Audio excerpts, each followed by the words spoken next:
이곳에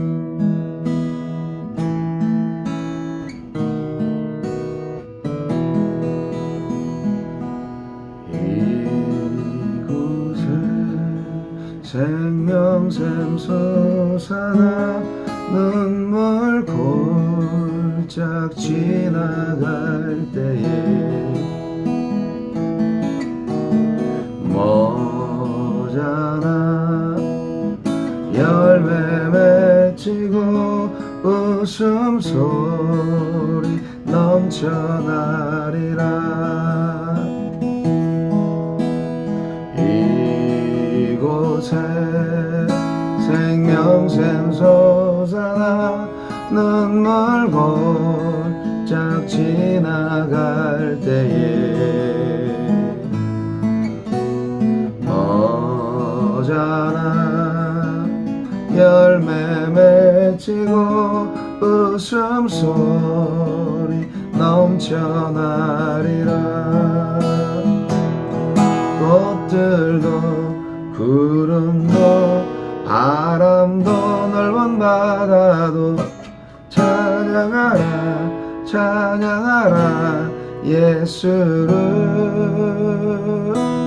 하늘을 울리며 노래해 나의 영혼아.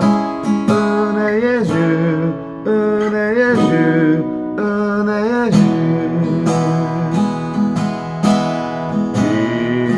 이곳에 생명샘 솟아나 눈물 골짝 지나갈 때에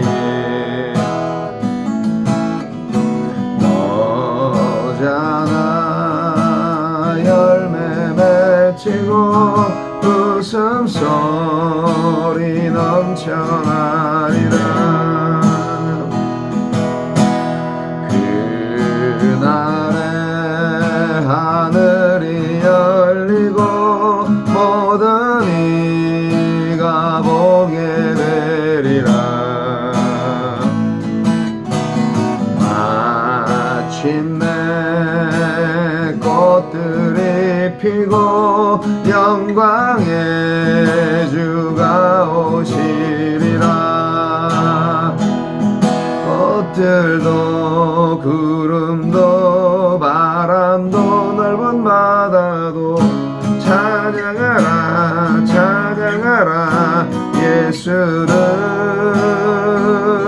하늘을 울리며 노래해 나의 영혼아. 은혜의 주 은혜의 주 은혜의 주. 꽃들도 구름도 바람도 넓은 바다도 찬양하라 찬양하라 예수를. 하늘을 울리며 노래해 나의 영혼아. 은혜의 주 은혜의 주 은혜의 주.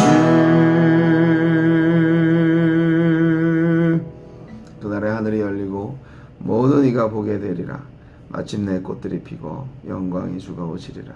오늘도 살아계신 하나님의 아름다움과 능력과 위대하심을 거룩하심을 인하여 감사와 찬양을 올려드립니다. 월요일 아침이 밝기 전입니다. 하나님께서 일할 수 있는 날을 주시고 또 새롭게 하나님을 찬양할 수 있는 삶의 예배자로 불러주신 것을 감사합니다. 아버지 하나님께서 세워주신 민족의 지도자 느헤미야를 통해 먼 미래에 있을 메시아의 준비를 여러가지 모양으로 시키시고 진정 영적인 이스라엘을 위한 하나님의 마음을 주심을 감사합니다. 우리가 말씀 가운데에서 오직 하나님의 뜻을 알고 하나님의 사랑을 알고 하나님의 꿈을 갖게 하여 주시옵소서. 예수님 이름으로 기도합니다. 아멘. 느헤미야 13장 15절로 31절까지 말씀 보겠습니다. 그때 내가 본즉 유다에서 어떤 사람이 안식일에 술투를 밟고 곡식단을 나귀에 실어 운반하며 포도주와 포도와 무화과와 여러 가지 짐을 지고 안식일에 예루살렘에 들어와서 음식물을 팔기로 그날에 내가 경계하였고 또 두로 사람이 예루살렘에 살며 물고기와 각양 물건을 가져다가 안식일에 예루살렘에서도 유다 사람 유다 자손에게 팔기로 내가 유다의 모든 귀인들을 꾸짖어 그들에게 이르기를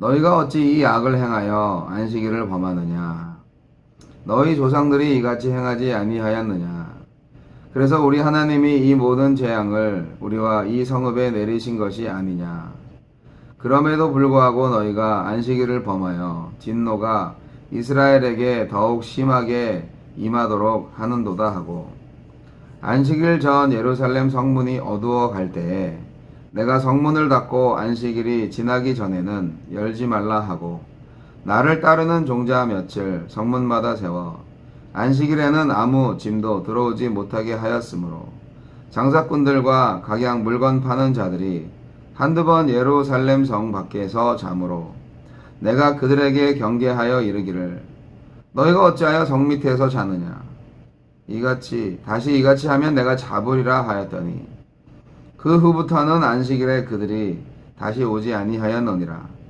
내가 또 레위 사람들에게 몸을 정결하게 하고 와서 성문을 지켜서 안식일을 거룩하게 하라 하였느니라.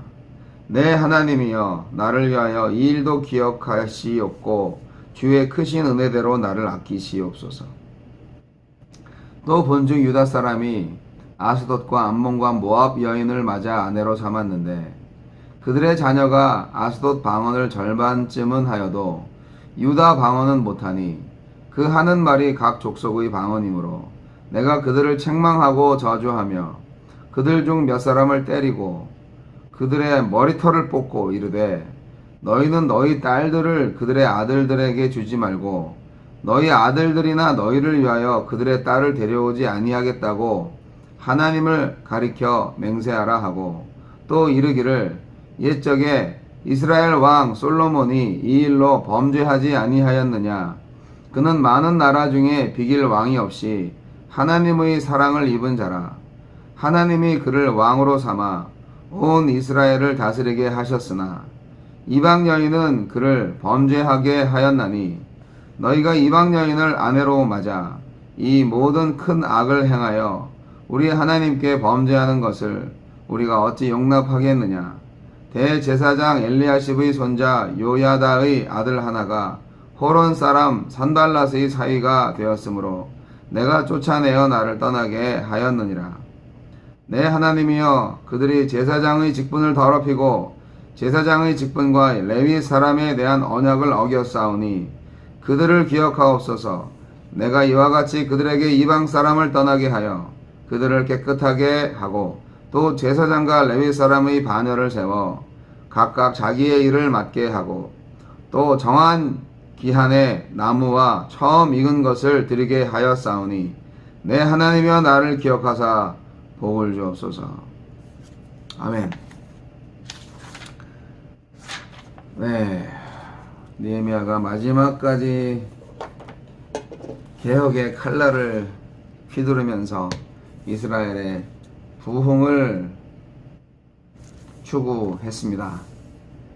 오늘 매일 성경의 제목은 개혁의 마침표는 기도라고 되어 있는데 이스라엘의 부흥, 영적 부흥을 위해서 마지막까지 최선의 노력을 다한 느헤미야의 다스림. 어제 주일 본문과 마찬가지로 느헤미야 13장이 이제 느헤미야 마지막 말씀 부분인데요. 어떻게 하면 이스라엘을 부흥시킬 수 있을 것인가, 회복시킬 수 있을 것인가.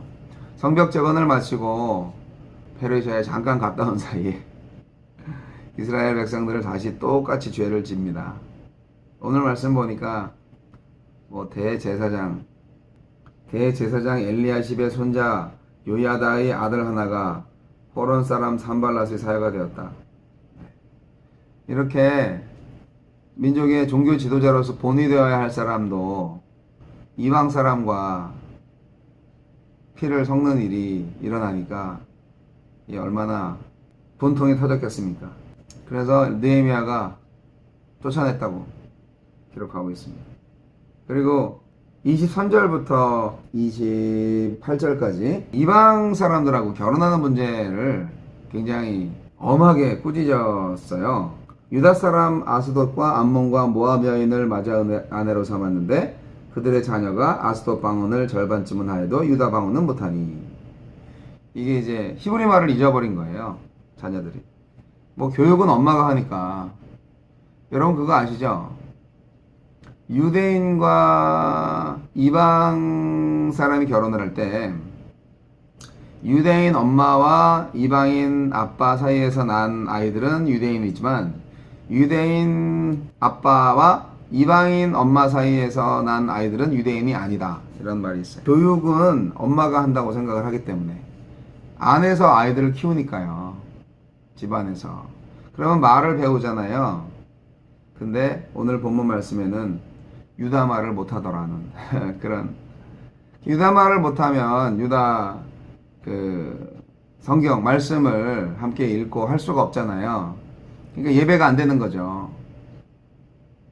그래서 느헤미야가 책망하고 저주하고 그들 중에 몇 사람을 때리고 머리털을 뽑고 막 이랬다는 거예요.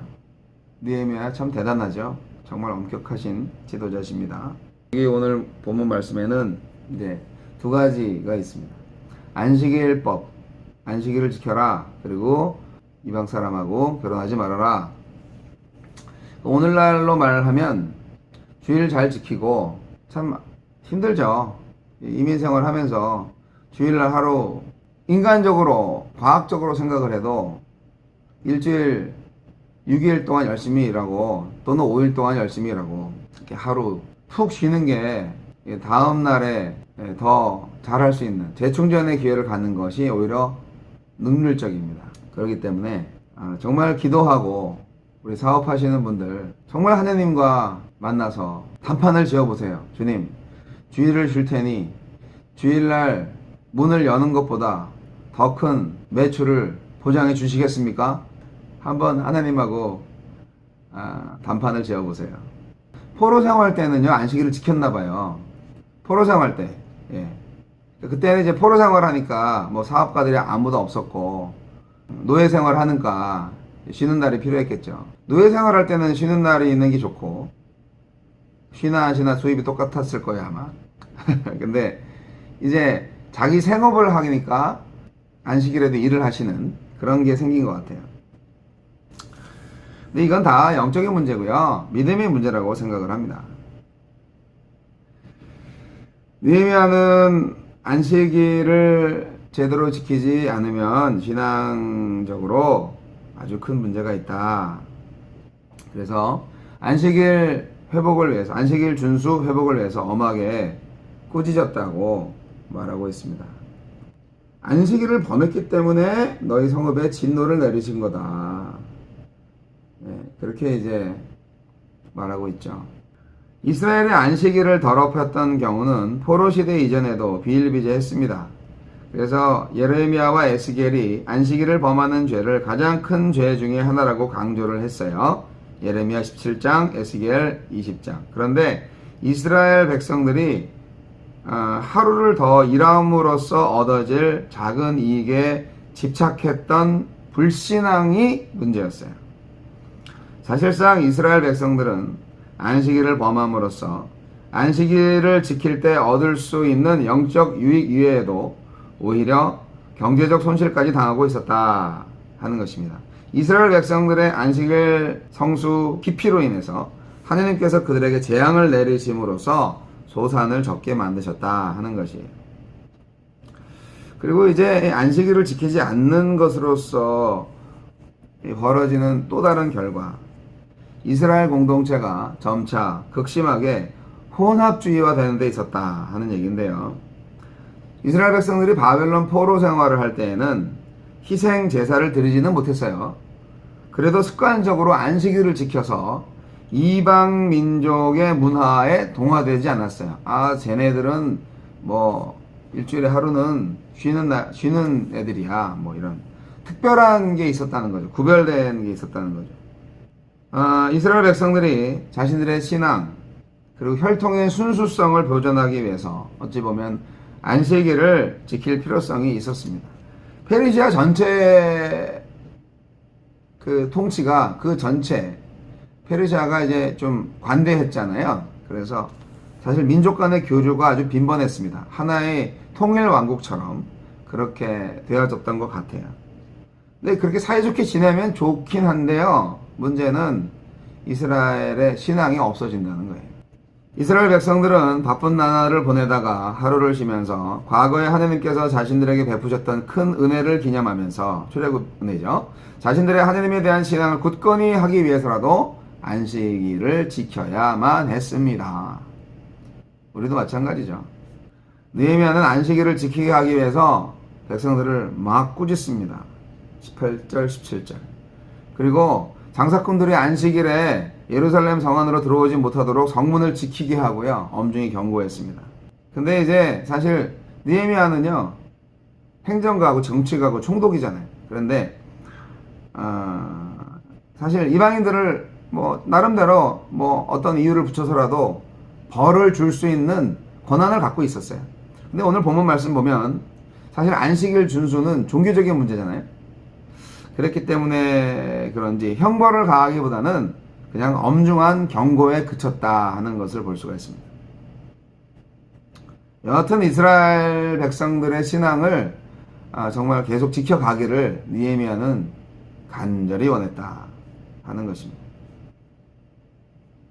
여러분, 세상이 복잡해지고 바빠질수록 성도님들은 더욱더 주의를 잘 지키셔가지고 신앙을 유지하시기 바랍니다.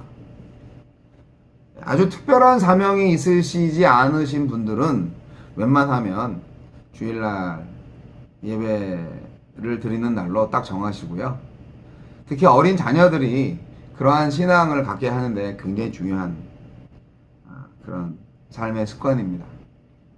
안식일이 주일은 아니에요. 그러나 우리가 주일날 쉬면서 하느님께서 나에게 주신 구원의 은혜를 찬미하는 날로 삼는다면 저와 여러분의 가정에 정말 큰 복이 있을 것입니다.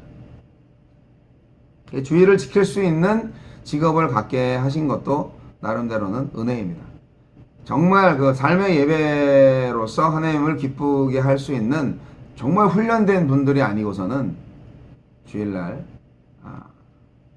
가게 문을 닫는 게 좋습니다. 참 힘든 일이죠. 하지만 결단을 해보세요. 할 수 있는 대로. 자, 그리고 이제 이방인과의 결혼하지 말라고 하는 것. 결국 이것은 오늘날 불신자와 결혼하지 말라는 그런 얘기입니다. 멍에를 같이 지지 말라는 거죠. 친구할 수 있고요. 전도의 대상이 될 수 있는데 결혼을 한다는 것은 인생을 같이 한다는 거잖아요. 그래서 이 부분에 있어서도 우리가 큰 교훈을 얻을 수가 있습니다. 이스라엘 민족은 혈통의 순수성을 위해서도 필요했지만 종교 문화의 순수성을 위해서도 이방인과의 결혼을 하지 말았어야만 했습니다. 근데 이제 그것 때문에 느헤미야가 아주 힘들었어요. 제사장까지도 쫓아냈잖아요. 네. 범죄였어요. 이스라엘의 그 이방 사람들과의 그 결혼은 참 어렵죠. 네. 교회 안에서도요. 뭐 목회자가 죄를 저질렀다. 어떻게 해요? 교회 재직 중에서 누가 죄를 저질렀다. 어떻게 해요? 예, 요즘 교회에서는 이제 치리가 없다라는 비판이 있는데요. 오늘날에도 목회자는 교회 어떤 중직들이 어떤 범죄를 저질렀다 그랬을 때 정말 하늘의 지혜를 가지고 주어진 문제를 확실히 해결해 나가지 않으면 안 됩니다. 오늘 느헤미야는 어떻게 했냐면 책망합니다.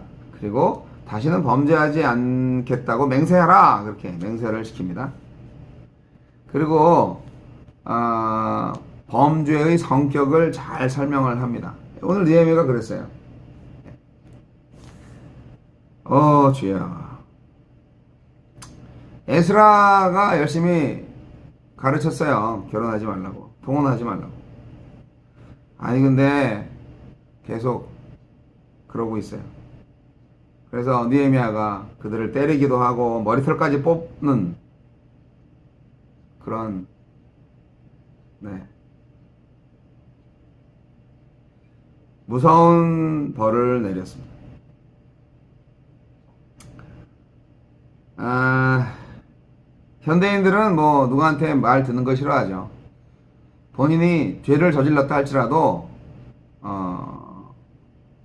그거에 대해서 책망받는 거 좋아하지 않습니다. 책망하면 바로 교회를 떠나겠죠. 네. 근데 이스라엘을 사랑했기 때문에 느헤미야가 책망한 거 아니겠어요? 마찬가지입니다. 징계를 받는 게 아들이라는 증거잖아요. 우리나라 속담에도 미운 놈은 떡 하나 더 주고 사랑하는 아들은 매를 준다고 하잖아요. 아비가 자식을 나무라듯이 진정한 사랑을 가지고 책망한다면 긍정적인 결과를 기대할 수 있을 것입니다. 그럼 부모와 자식 간에 신뢰가 먼저 있어야 되겠죠. 근데 아유 좋은 게 좋은 거지. 은혜스럽게. 은혜라는 말을 그런 데 갖다 붙이면 안 되죠. 교회에 잘못된 여러 가지 비리, 악습 이런 거 확실하게 하지 않으면 정말 우리의 미래가 불투명합니다. 다시는 범죄하지 않겠다고 맹세를 시켜야 되고요. 신앙생활을 위해서는 맹세나 서원이 반드시 필요하죠. 함부로 맹세하지 말란 얘기였지. 그렇지 않겠습니까? 동일한 죄악을 반복하지 않도록 딱 결단을 해야 되는 거예요. 솔로몬은요, 최고의 유다의 왕이었어요. 하지만 이방 여인하고 결혼해서 우상숭배의 범죄를 저질렀잖아요. 어떻게 그런 엄청난 범죄를 다시 반복할 수가 있겠냐고요. 느헤미야는 그 일을 잘 알고 있었습니다. 그거를 설명했어요. 솔로몬도 정말 훌륭한 왕이었지만 이방 여인과 그 이유가 어찌됐건 간에 많은 결혼을 통해서 그들의 문화가 들어와서 이교주의 문화가 들어와서 결국은 망했다. 솔로몬 이후에 분열 왕국이 시작된 것이 뭐 그런 이유 아니겠습니까? 사랑하는 성도 여러분, 불신자와 결혼하지 마십시오. 예수 믿게 하고 그리고 결혼하셔야지. 저와 여러분의 자녀들에 대한 이야기입니다. 그리고 불신자하고 함께 가족을 이루고 이미 살고 있는 우리들은 열심히 가족을 위해서 기도하시기 바랍니다. 하나님의 나라가 가까이 왔습니다. 느헤미야는 마지막 기도를 드립니다. 내 하나님이여, 그들이 제사장의 직분을 더럽히고 제사장의 직분과 레위 사람에 대한 언약을 어겼사오니 그들을 기억하옵소서.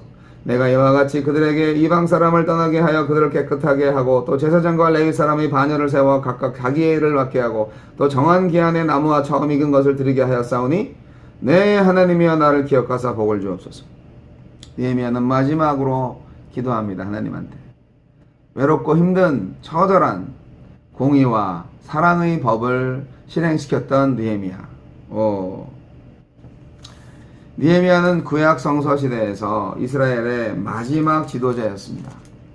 느헤미야 이후로 예수님 오시기까지 400년의 암흑기가 있습니다. 이 시대에는 선지자가 한 명도 나오지 않아요. 느헤미야의 이 마지막 기도가 구구절절 제 마음을 뭉클하게 만듭니다.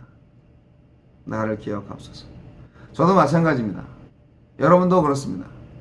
우리가 교회를 섬기고 하느님의 나라를 확장시켜 나갈 때 이렇게 애썼습니다. 주님, 거룩하고 성결하게 신앙 지키고 하느님의 사명을 감당하도록 이렇게 애를 썼습니다. 주님, 그걸 절 기억해 주세요. 그렇게 기도할 수 있는 자가 되었으면 좋겠습니다.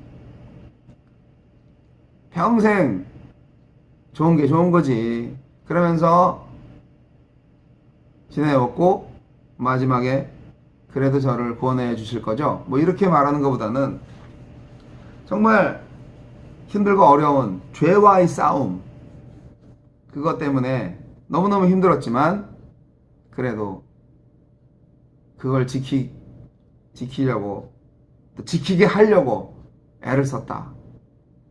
저를 기억해 주세요, 주님. 그렇게 기도하는 게 훨씬 멋지지 않습니까? 느헤미야의 기도를 드릴 수 있는 저와 여러분 되시길 바랍니다.